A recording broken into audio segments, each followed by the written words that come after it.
Okay, now kita nak tengok fermentation yang kedua, jenis yang kedua, iaitu lactic acid fermentation. Okay, lactic acid fermentation. Kalau alcohol fermentation tadi, produk dia adalah alkohol. Jadi kalau lactic acid, produk dia adalah lactic acid.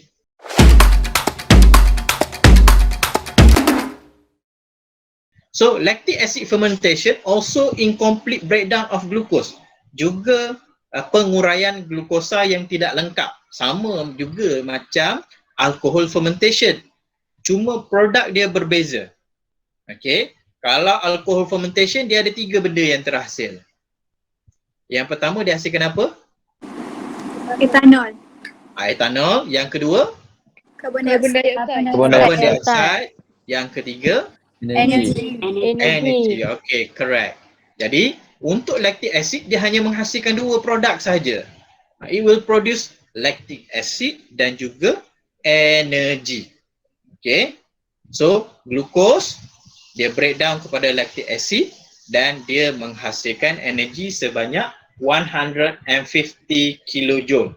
So, agak rendah berbanding dengan alcohol fermentation tadi. Alcohol fermentation dia menghasilkan berapa kilojoule? 210. 210. Tapi bilangan molekul ATP dia tetap sama, iaitu 2 molekul ATP. Kalau dalam bentuk kilojoule dia berbeza lah. Okey. So itu secara umum lactic acid fermentation. Sekarang kita nak lebih spesifik, kita nak tengok fermentation in lactobacillus. Okey. Fermentasi di dalam bakteria lactobacillus. So yang warna merah ni adalah lactobacillus, bakteria lactobacillus. Kat mana biasa kamu tengok ataupun kamu terbaca perkataan lactobacillus? Iklan Vitagen. Air Vitagen. Dekat iklan Vitagen, air Vitagen, dekat yogurt. Okey. Ataupun iklan Yakult kan. Maksudnya jenis-jenis macam itulah. Jadi ini adalah yang berlaku untuk penghasilan minuman-minuman tadi. Jadi ianya melibatkan bakteria yang bernama lactobacillus. Okay, so the lactobacillus bacteria, okay, akan menjalankan proses milk fermentation to produce yogurt. Okay, bakteria lactobacillus ni digunakan untuk fermentasi susu bagi menghasilkan yogurt. So macam mana dia berlaku? Okay, so lactobacillus dia akan bertindak ke atas lactose. Lactose tu adalah milk sugar, gula yang terkandung di dalam susu. So it will change, dia akan convert lactose tadi kepada lactic acid. Okay, so kerja lactobacillus, dia tukarkan lactose, gula susu kepada lactic acid. Okay, apa sifat asid? Apa sifat utama asid? Menghakis. Menghakis. Tapi yogurt menghakis ke? Dah. Bila makan yogurt kamu rasa apa? Sakit perut. Masam. Rasa masam. So itu adalah sifat asid yang kamu belajar masa tingkatan 3. Okay. So lactic acid dia akan menyebabkan coagulate milk. Dia akan menyebabkan susu tu jadi berketul-ketul sebab dia asid. Dia menyebabkan protein yang ada di dalam susu akan mula mengental. Dia akan coagulate, dia akan menyebabkan jadi berketul-ketul. Sebab tu kita makan yogurt tu macam pekat sangat. Kenapa dia pekat? Sebab dia dah mengalami satu proses coagulation disebabkan oleh kehadiran asid laktik. Jadi asid laktik tadi akan mengubah struktur protein. Okey. Dan kehadiran lactic acid yang tinggi akan menyebabkan sour taste of yogurt. Okey, jadi yogurt tu rasa masam disebabkan oleh kandungan lactic acid. Jadi lebih banyak lactic acid, lebih masamlah yogurt tersebut. Yogurt apa yang paling masam? Yogurt apa yang paling masam? Kalau kamu beli yogurt, beli Yogurt yang putih tu kan. Yang original. Yang original. Kalau orang tak suka yang original tu, dia akan beli yang perasa buah-buahan tu sebab kurang rasa masam dia lah. Jadi yang original tu ataupun dia panggil Greek yogurt tak silap saya. Yang orang buat dressing untuk makanan. Okey, yang itu mempunyai kandungan lactic acid yang tinggi lah sebab dia rasa masam. Okey.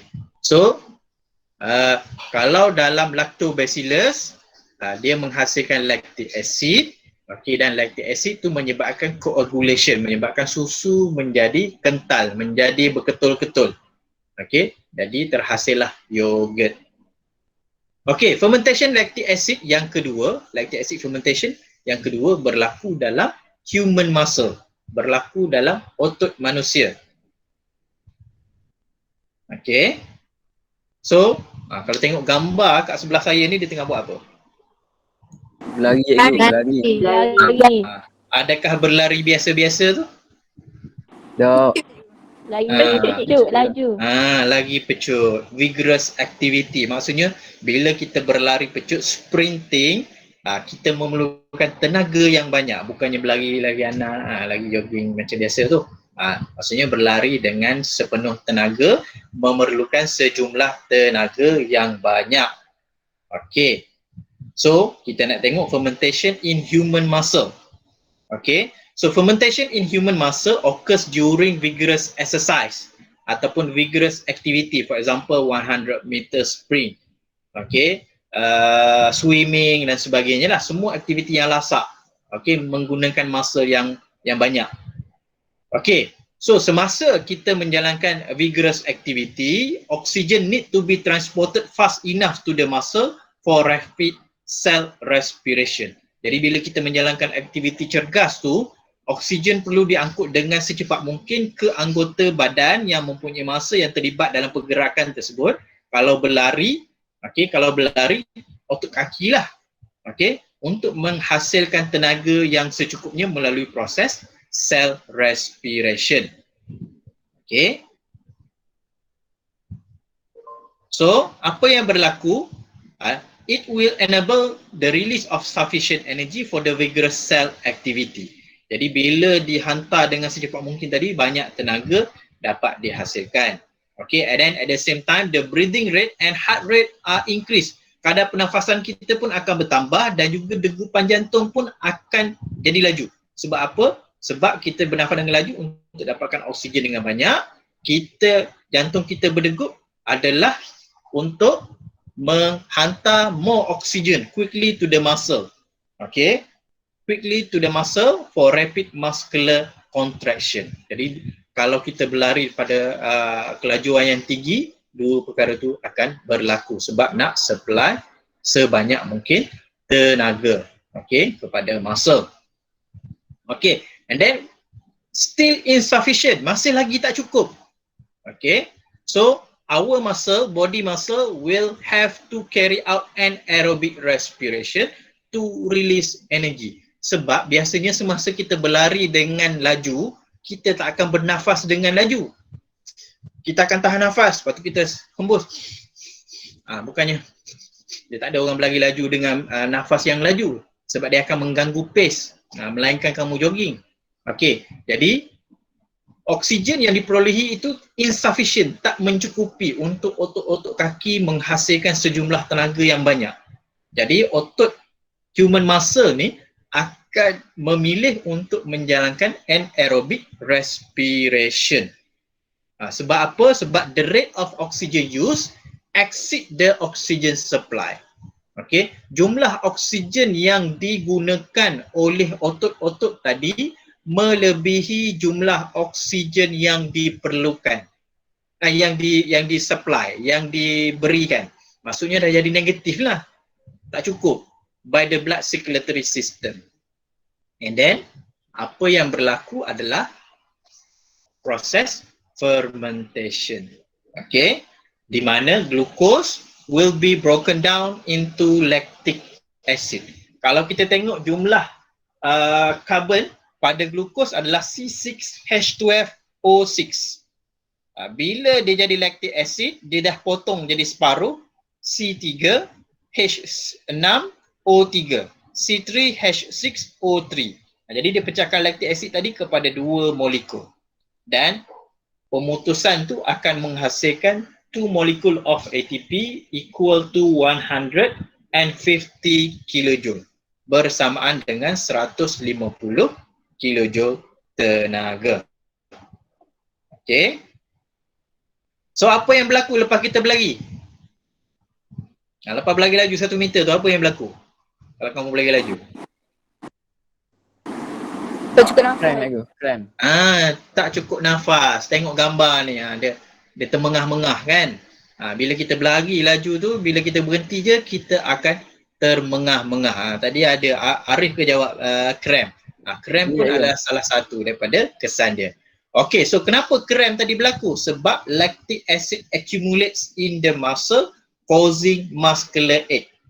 Okay, so cramp tu disebabkan oleh pengumpulan asid laktik yang terlalu banyak di dalam muscle.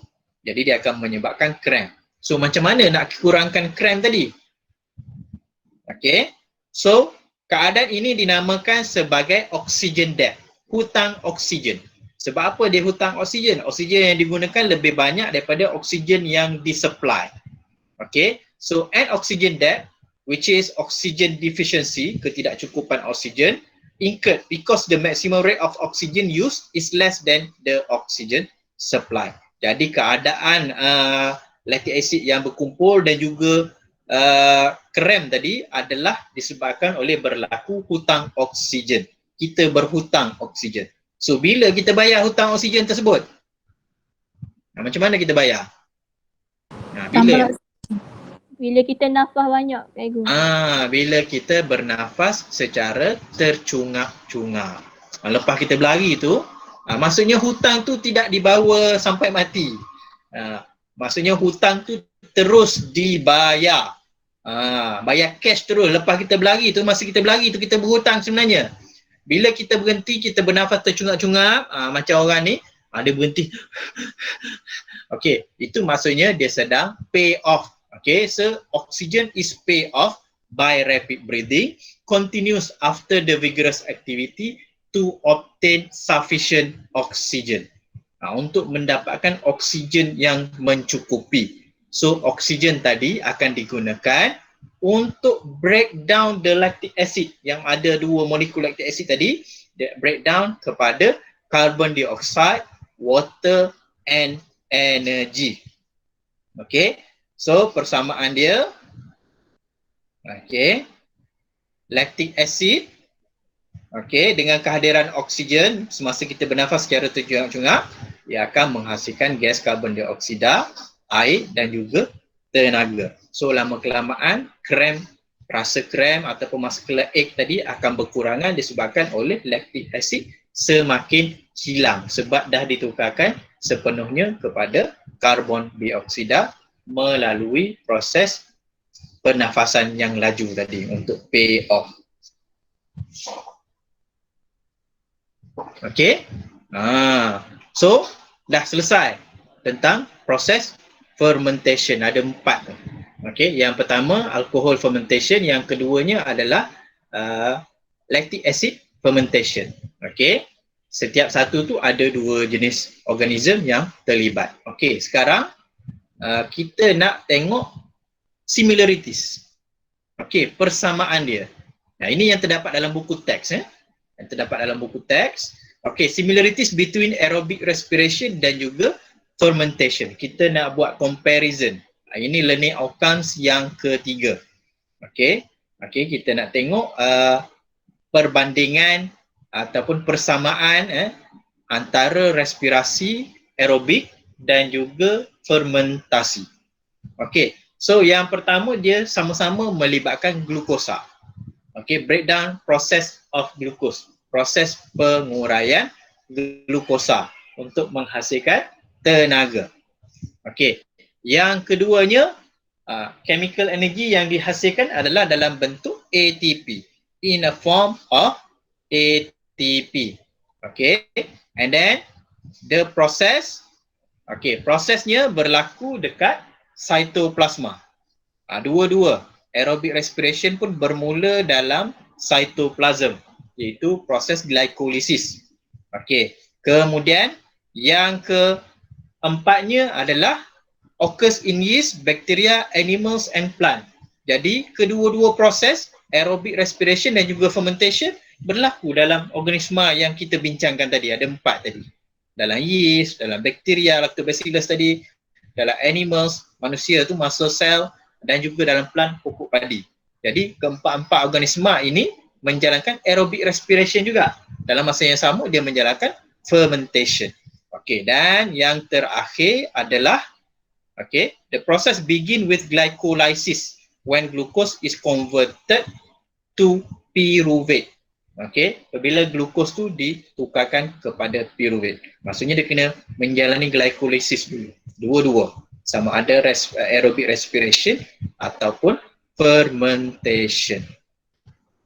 Okey. So kita dah sampai kepada slide yang terakhir, iaitu kita nak tengok differences. Sebab kita punya learning standard tadi adalah untuk compare and contrast, untuk membanding dan beza. Kita kena cari persamaan dan juga perbezaan di antara aerobic dan juga fermentation. Okey. So differences dia, perbezaan dia yang disenaraikan dalam buku teks ada 5.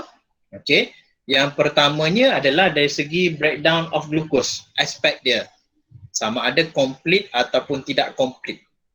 Okey. Yang keduanya adalah location, tempat berlaku proses aerobic respiration dan juga anaerobic ataupun fermentation. Kalau aerobic dia berlaku dalam 2 tempat. Dia bermula dalam cytoplasm dan dia berakhir dalam mitochondrion. Okey. Manakala kalau dalam fermentation dia hanya berlaku dalam cytoplasm saja. Sebab tu dia tak complete, dia tak masuk ke dalam mitochondria. Okey. Yang ketiga. Penghasilan air. Producers of water. Dalam aerobic dia menghasilkan air, tetapi fermentation tak menghasilkan air sebab dia tak fully breakdown the glucose. Okey. Yang keempat, produk yang terhasil. Okey. So kalau dalam aerobic respiration dia akan completely oxidize to produce carbon dioxide and water, tetapi di dalam fermentation not oxidized completely into ethanol and carbon dioxide or lactic acid. Jadi dia tak menghasilkan carbon dioksida ataupun air, tapi dia menghasilkan sama ada ethanol dan juga carbon dioksida ataupun acid lactic. Dan terakhir sekali, jumlah tenaga yang dihasilkan oleh aerobic fermentation, respiration dan juga fermentation. Okay, so yang aerobic respiration, 1 molecule of glucose will generate 2898 kilojoule ataupun bersamaan dengan 38 ATP. Tetapi untuk fermentasi sama ada 210 kilojoule or 150 kilojoule of energy, equal to 2 molecule of ATP.